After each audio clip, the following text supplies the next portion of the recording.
So, all right. Hey, everybody. Thank you for tuning in and welcome to episode 14 of One Bottle Each.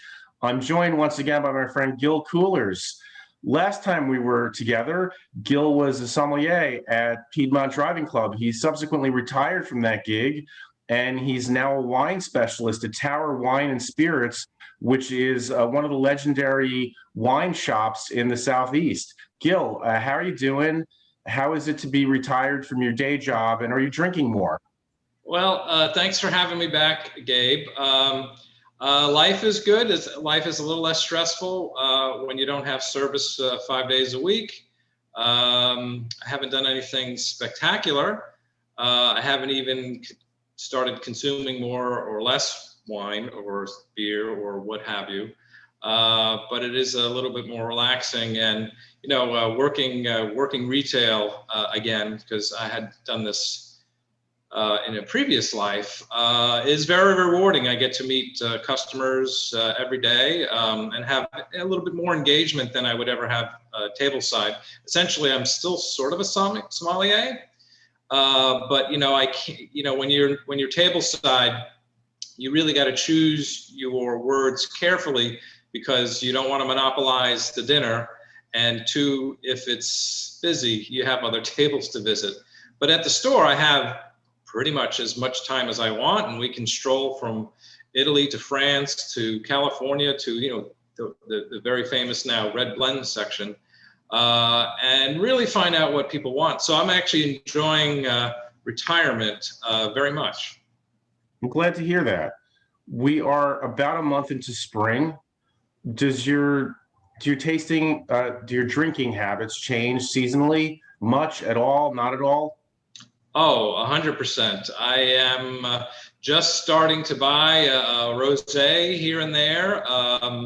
There's so many available now, and it's not that I didn't have the occasional rosé over the winter, but as the weather permits, I'm drinking lighter and whiter. In fact, I think we'd probably be talking about that a little bit later today, because my bottle is a perfect wine for spring and summer. Indeed. Well, why don't we move right into that, and then we'll get to some other topics. Okay. You picked Vermentino. Indeed. From Virginia. Yes, indeed. There we go. So let me ask you a couple of questions about Barbersville. I'm covering up the label. Yeah. I'll never be Gabe. I'll never be the best spokesmodel ever, but I try my best. Anyway, here you go. Barbersville Vineyards. I think with that burgeoning mustache that, you got a shot. Yeah. All the wine influences, they're growing stuff like this too. I'm just a few years behind you, Gabe. Yeah. So well, you get there in a few months if you want to.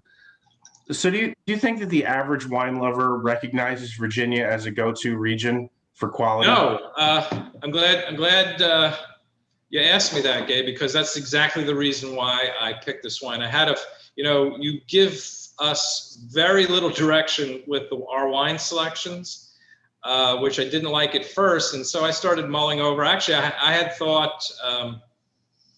Among the wines I was considering actually an Italian white, and then I was actually considering Costco's champagne, which I find to be absolutely stunning at $20, and that's hard to believe. But I did want to show folks a wine that I think they could fall in love with, but they're just not familiar with, and also a wine region that they're almost certainly not aware of, that they can feel confident going to, because they really do make world-class wines in Virginia. And there are other places too. So if you find that you're liking a wine like this Vermentino, which is expertly made, you'll be a little less reluctant to go to other regions. I know Maryland is doing well. Texas has a wine region that I believe that people have not really discovered that quite yet. Very coincidentally, I mean, we we planned this a month or so ago.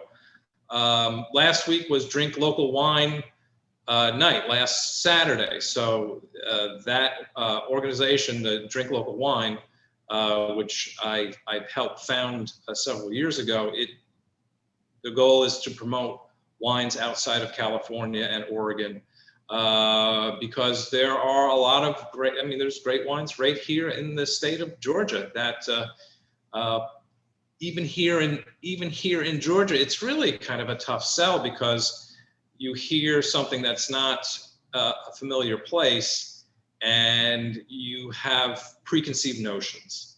So my goal with certainly this wine tonight is to dispel some of those notions, give people the courage to say, I perhaps will drive an hour or 90 minutes north of Atlanta and go actually not only have a fun day, because visiting wineries is just plain fun regardless, but not to be too surprised that you're going to find some really interesting, delicious wines right there in your backyard that you never knew were there.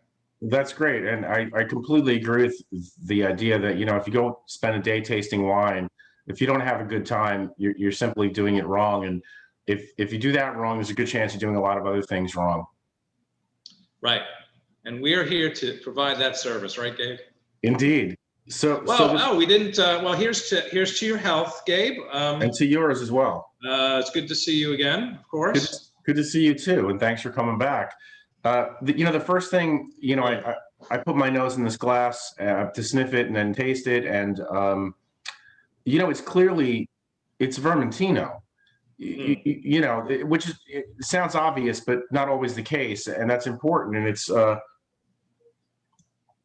it's citrusy, it's got structure, it's got a really nice finish, some minerals on the finish, but it's just it's lovely, it's thirst quenching. It's going to go with an astounding number of lighter dishes, or you could drink it by itself. It's a beautiful wine, and it's only $25. Not even. I got 23, but under 25 for sure. And not surprisingly, it does taste like something from Italy. And not surprising that Barboursville is owned by an Italian family, the Zonin family, which have been making wines since the early 1800s in Italy. They're now on their 7th generation. They purchased. This is actually a pretty interesting story. So they purchased Barboursville estate in 1976 with the intention of growing grapes and making wine there, which everyone certainly in Virginia, and almost certainly their fellow winemakers in Italy thought it was the most insane thing. Johnny Zonin was the crazy person who actually saw what other people didn't see, is really what the end of the story is. Because at that time, Barboursville for over 200 years was growing tobacco. And in 76, you could have gotten a lot more for a ton of tobacco than grapes from this non-existent wine region. But what he saw was this. Barboursville and the Monticello AVA, American Viticultural Area, is in the Piedmont region, the southwest region of Virginia. And the Piedmonts of Virginia basically parallel the Blue Ridge Mountains. So there's these hillocks that go this way and that way, as Piedmonts will do. Well, don't you know that? The Zonin family has an operation not only in Piemonte, but also in Veneto. They're based in Veneto, but they have 3 they do wines, but they definitely know the wines of Piemonte, Italy.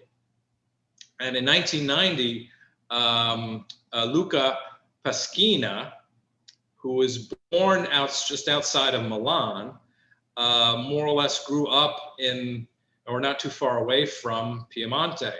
And his family had been growing and making wines for generations. And then when the Zonin family bought him over, he saw the same thing that Johnny did. These beautiful hillocks with really nice exposures that they can plant a lot of different grapes, like Vermentino, and really have it express where it's grown, and Vermentino does very well in northwestern Italy, Liguria, northern Tuscany, Sardinia, and of course Piemonte.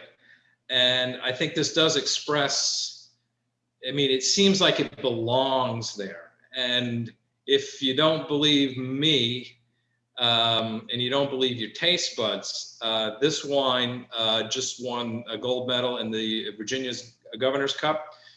Pretty prestigious, certainly on the East Coast, one of the probably the most prestigious wine competitions. It was one of the top 12 wines that they select out of 350. And it was really no surprise because this wine is always in the finals every single year. So this is actually I think a pretty good vintage for them, but it's not an unusual vintage for them or an unusual result for them because the guy knows what he's doing. The Barbersville, that whole Monticello area, which Thomas Jefferson really wanted to cultivate once upon a time. He had horrible problems that he didn't understand at the time, but like Thomas Jefferson, they recognized that the potential for growing great grapes and making great wines is in that part of the world, which just happens to be in Virginia, which probably everyone's saying, Virginia? Yes, Virginia. Virginia. I think it's worth noting that if you slip this wine into a flight of Italian Vermentino, I think you'd get away with it. Mm. And I really like Vermentino, but I really like, I'd say all the Italian, with maybe the exception of Trebbiano in most cases, all the Italian whites are in a way, very, very similar to this, in that, well, Pinot Grigio certainly is a varietal you'll see in Italy, and there are great Pinot Grigios. Vermentino, Falanghina, Greco di Tufo, Fiano, even Grechetto to a certain degree in Umbria, they all have a little bit more body. They all have this little bit of, I always kind of can see it, and it's neither good or bad, but it's sort of an identifier. This sort of raw almond, toasted macadamia nut, quality to them, which I think just adds to the depth and the body of it. So yeah, of course, there's a lot of citrus, lemony, tangerine qualities in there, which you might get with a Pinot Grigio, but it has a little bit more. And what that gives you, in my opinion, is just a ridiculously good food wine. It's soft shell crab season now. It's all I can think about is having soft shell crab, seasoned floured, simply, pan fried with this wine. But you could do veal. I think you could do veal piccata with this. Yeah, no doubt. Actually, I had written this down as I was saying what I was trying to go over what foods I would have it. I mean, can't you see this with even a rich coquille Saint-Jacques? With that rich cream sauce. Sometimes when you have something like that, especially if it's going to be earlier in the meal, you don't want a big fat wine. You want something to cut right through that cream. This is the kind of wine that if I'm sitting down at the kind of meal you're talking about, where there's going to be a full wine service, a succession of wines with different courses, I'm going to be sad that we have to move on to another wine because it's so delightful in my mouth. And it's just so tasty, good structure, really, really dig it. Thank you for picking it. Now, you said something. You said, hey, if you don't trust me, if you don't trust your own taste buds, so let me stop right there. Mm-hmm. Do you think as a wine drinking country, we trust our own taste buds? No. That's part of my battle when I was tableside and now when I'm in the retail shop. People really, they're always on, whatever the phone says, is kind of what they buy, and they buy if it has a high score. If it has, actually, to be quite honest with you, and if it has a cute label, that moves the purchase more than anything. And maybe even worse, a lot of people still ask me, what do you think about this one? Do you like this wine? And it really doesn't matter. Yes, I think this is a great wine. Yes, I do actually enjoy it. Objectively, I would rate this pretty high, and I would be in a big group of wine critics that probably would also rate it high. But if you don't like it, it's really you. It's a tough battle and it can only be solved like one by one by one, and with a lot of failures in there, because they'll nod their head yes, but in the end they're back on their phone looking at some app or some critic or something like that, or they look at a label or a description on the shelf, and that's all they do. They don't actually actively taste it, if you will.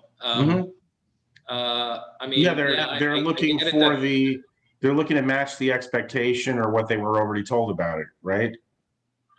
I think people would serve themselves very, very well if they just took a second and say, do I like this? Do I not? And once again, wine is that weird sort of item where people are kind of afraid to have an opinion on it. If I give you an overcooked steak that's unseasoned and you cut into it and you put it in your mouth, I think everybody would say, unless that's the way you like it, most people would immediately say yuck, and not have to look at a Vivino app or look at Rancher Bob's steak review and see if it got 91 points. They would just say yuck. But wine does not work that way. At least how a lot of folks, and I wouldn't say just Americans, I think folks everywhere, for some reason just don't trust themselves to go, oh, I love this, or oh, this is not me. I'm sure it's a good wine, but it's just not me. I agree with you wholeheartedly. I hope we get further down the path with that, at a quick rate, because I think it's just to everybody's benefit. So tell me a bit about what you do at Tower Wine and Spirits, how that's going for you, and then tell me a little bit about that famous red blend section that you referenced. Oh, well, things are going great. I've been welcome back. I had worked at Tower about 8 years ago and enjoyed myself very much. Then I got the great opportunity to really create a wine program for the Piedmont Driving Club, where I was formerly employed. And it has been, like I said earlier, a lot of fun having a little bit more time to spend with folks and actually have them. We have a system in Tower where we'll record what you bought, and because you're not going to read. But we can go back and say, well, did you like this? Did you not like this? And I really do probe them to find out. I find it's more instructive to find out what you don't like. That somehow it helps me avoid a whole lot of wines. And then by deduction, I can probably find what you do like. And as far as the red blend section, I mean, Oren Swift's Prisoner kind of was a game changer. How many ever years ago, 10 or 15 years ago, when he started doing his Cabs Infidel blend and all the succeeding blends after that. So there's a lot of proprietary name red blends out there, and then they seem to be pretty popular. So that is a section that, since I've been away, has grown. I was surprised to see had grown quite considerably. But I think it's interesting that once upon a time, if it didn't have a varietal name on the label, it was a very tough sell. I think people are getting away from having to know what's in the bottle. In other words, whether it's Cabernet Sauvignon or Zinfandel or Merlot. I think it's very interesting now that they're unafraid now to have a wine that they don't know what's in the bottle. I mean, not all of the winemakers put the blend even on the back, so you can't even know. And I think that's something new that I'm seeing now, which that's good for me. You know, when people are unafraid of wine, I think that's the best place. That's the best place you can possibly be, because you're going to enjoy your wines more. Well, yeah, you're not going to put the pressure on yourself to know something. You really don't need to know anything to enjoy a glass of wine. And you're going to be more open to tasting something you might not have tasted prior. Exactly. Like, you know, it's like this is the original Bordeaux red blend. So, you know, I think there'll be less, you know, there's no varieties on any Bordeaux's that I'm aware of. Correct. And there you go. Then we've just opened their wine universe a little bit more broadly. Yeah, which is a key. Well, I picked a Enzobianchi Gran Corte 2017 vintage.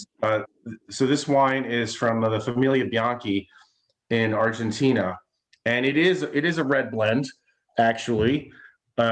Didn't occur to me, that we were going to have such a topic of red blends because of, your red blend section too. But so this is Cabernet Sauvignon, Malbec, Merlot, and Petit Verdot, and it's a $70 retail.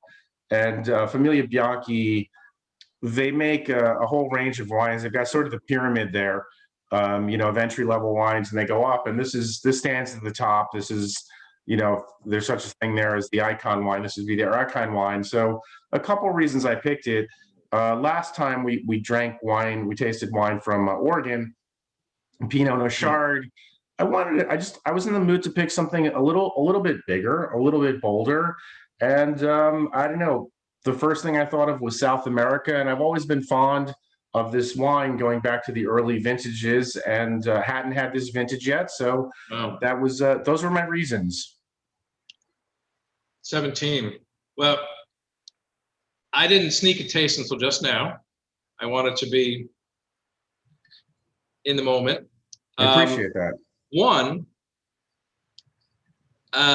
you could definitely lay this bottle down. You could be a collector. And that's a $70 collector's bottle. That's a pretty good value, especially one. I mean, my sense is you could pretty much lay this down for at least 10 years. I mean, 2027, we could come back, and, anytime during that period.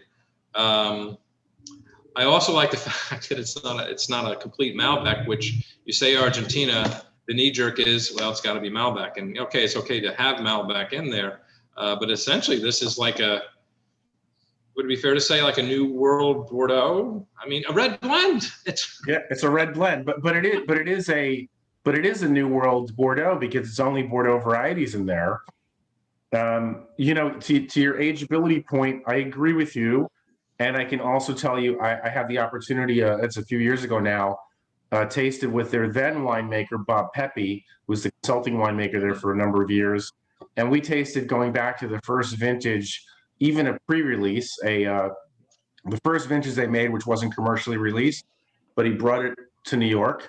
And we and they were, vintage variation, obviously, but they held up really, really well. I think this went back to, say, the mid 90s, if I remember correctly off the top of my head. And that was another thing I liked about it, was that it was an ageable wine in the previous times I've had it. So, yeah. And I think, it is approachable now, but just barely. I mean, it's a big wine. I'm guessing new French oak on this, a good percentage, if not 100%. It seems nice. It seems already nicely integrated, but I can see it coming back in another year and have it really start to show a little bit more elegance. Right now, it's like it's a very talented teenager. Do you like that analogy? I do, actually.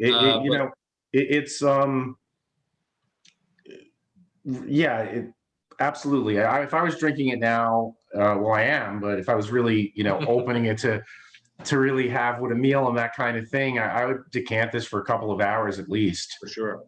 and which I think is also, I think decanting is underserved amongst the average wine lover in the United States. Yeah, and you don't have to make a big deal over. I mean, especially with a wine like this, you don't have to do a big deal over the camp. Just Yeah, pour it.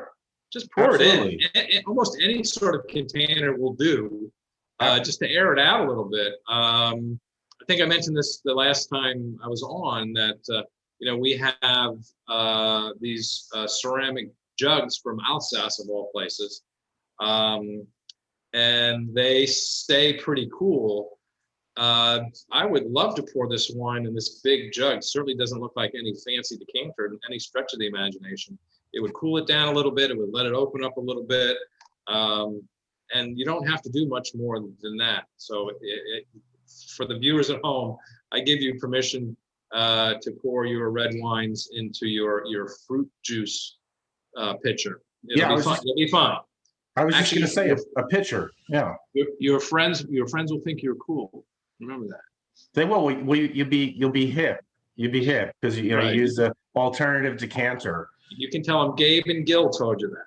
Absolutely, or a carafe, like whatever you have. And quite honestly, even if you pour a glass of wine and let it sit in front of you for a while. Actually, then Gabe, that's what I would do a lot of times if I had a four top and they had maybe a first course wine. I would actually pour the red wine first in all the glasses. It actually gave me a little time to chill down what is usually a white wine. Then open up the white wine and explain to them that by virtue of having your red wine in these enormous glasses, you're actually doing better than you would in any one of our fancy decanters. So yeah, pre-pouring wine into the red wine glasses on the table is a great idea.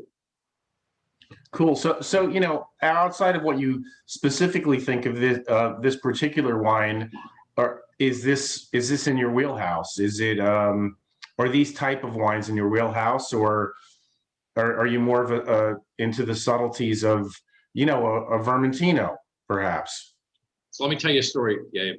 So just recently at one of the tower tastings, I tasted a very famous $35, at least $35, $40 Napa cab. Current release probably was 2018.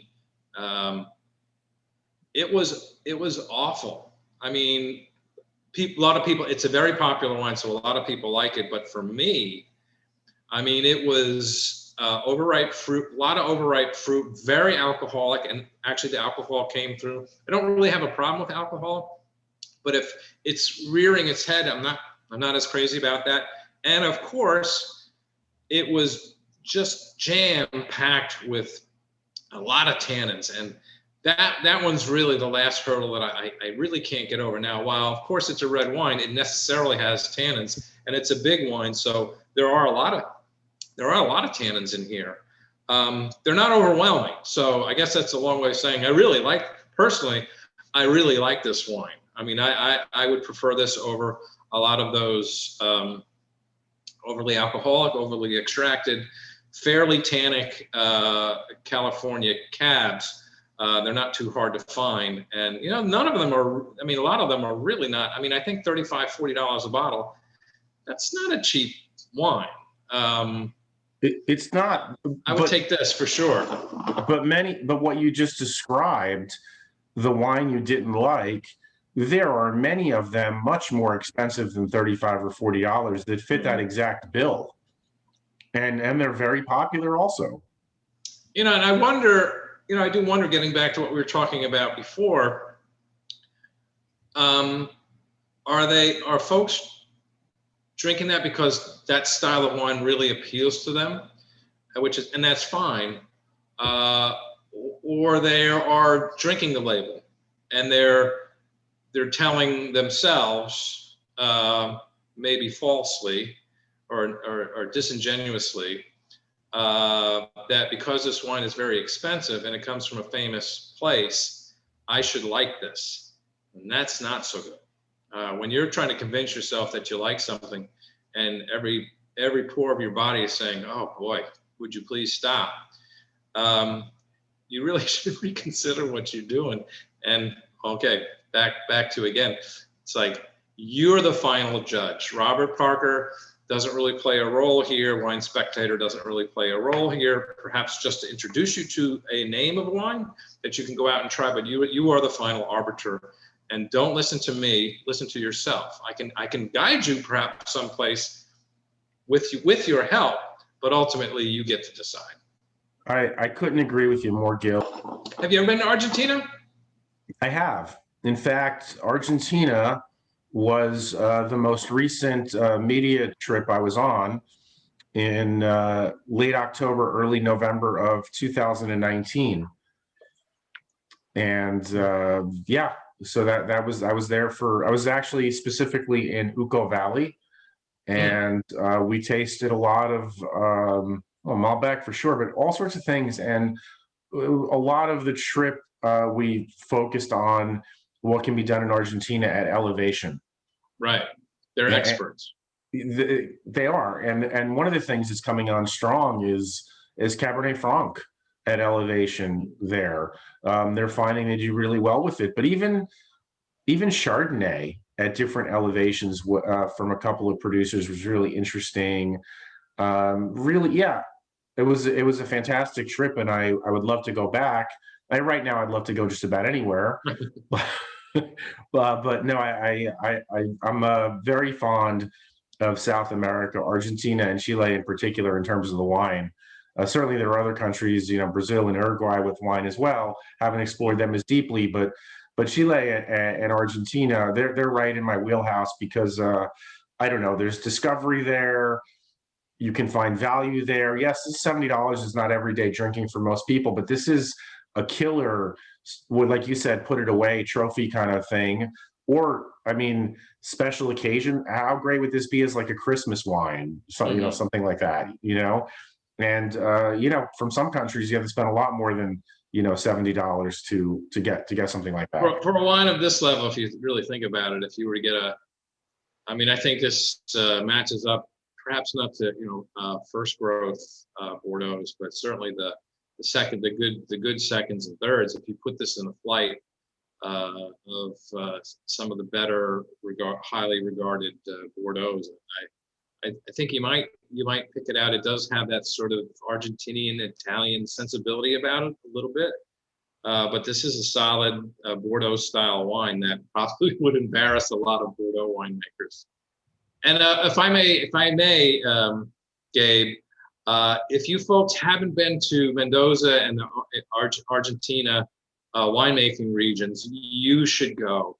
They are such lovely people. The wines, a lot of them we don't get here, are just amazing. And if you don't go for the wines, stay for the barbacoa, because some of the best meats I have ever had were at a picnic table just outside a winery that was grilled right in front of me by these guys that really know how to. They talk about grilling experts. I agree with. Of course, you go to Buenos Aires and just have a hell of a good time. It's a great town. But I have to add to what you said about the food, 100% with the meat. But I happened to be on the trip. There was a couple of vegetarians part of our traveling party. And so there was all manner of grilled and smoked vegetables. Mm-hmm. One of the most amazing dishes I had was an eggplant dish where the eggplant was sort of smoked with some bread. It was off the hook. Like, well, it's really, funny really. You should mention that. When I went down, it was also on a press trip some years ago. If I may name drop, Dr. Lou Marmon. Basically, he's a vegetarian. He keeps kosher, and they, of course, couldn't verify all that. So he basically stayed vegetarian for the whole trip. He ate like a king. Well, he is a king, but that's beside the point. Yeah. But he ate very, very well there. And then, by the way, I always found it kind of interesting. They were nonplussed by it. They were okay. You would think that they maybe because they do consume so much beef down there, among other things, that they would be a little snobbish about it. But it does speak to the friendliness and the warmth of the Argentine people. They really are very, very welcoming, and they don't know a stranger. And they were very, very accommodating, clearly on your trip and certainly on mine, because I got to sample a little bit of Lou's food from time to time. And yeah, he did not miss a thing. I agree, because I also have the opportunity to try, and sometimes, the vegetarian food, and sometimes you'd eaten meat twice already that day, and you're like, you know what? Those vegetables look really good, because you want to change it. You want to change it up a little bit, as great as that meat is. And yes, so accommodating, so friendly, just incredible.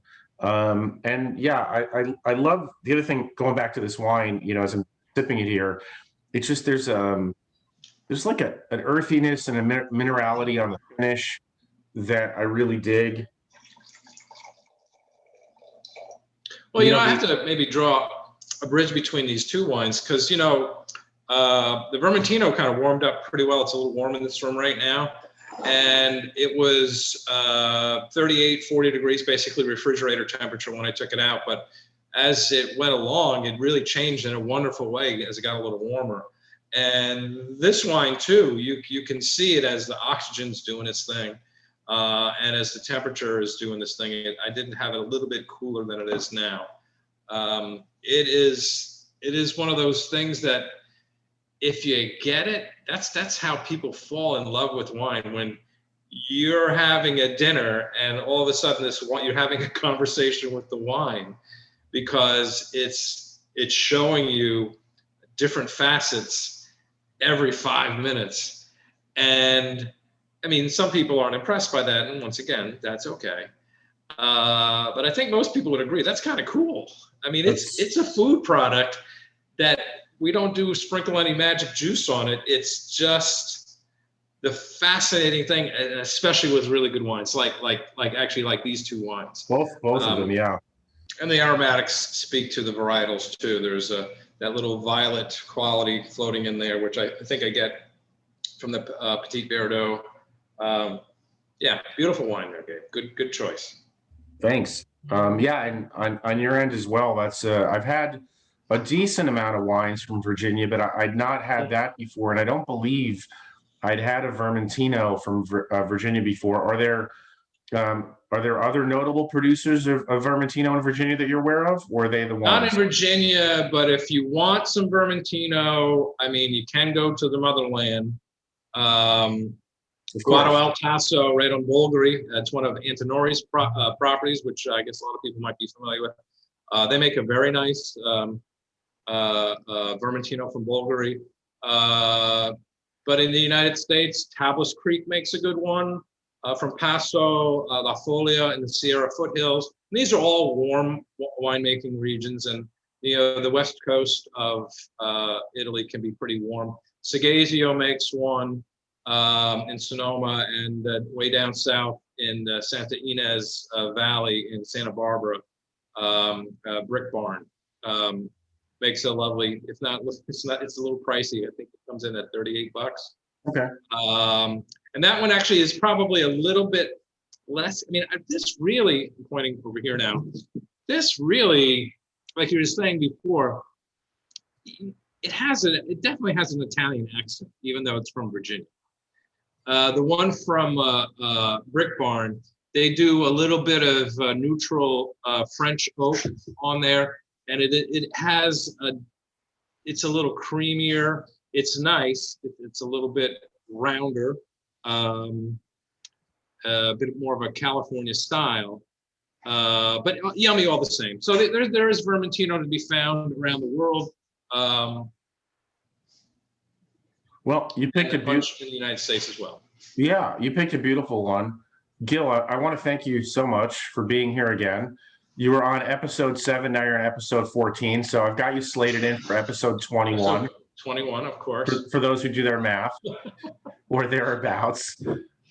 So well, these are always fun, Gabe. I really appreciate you having me on. I look forward to our next conversation. A votre sante.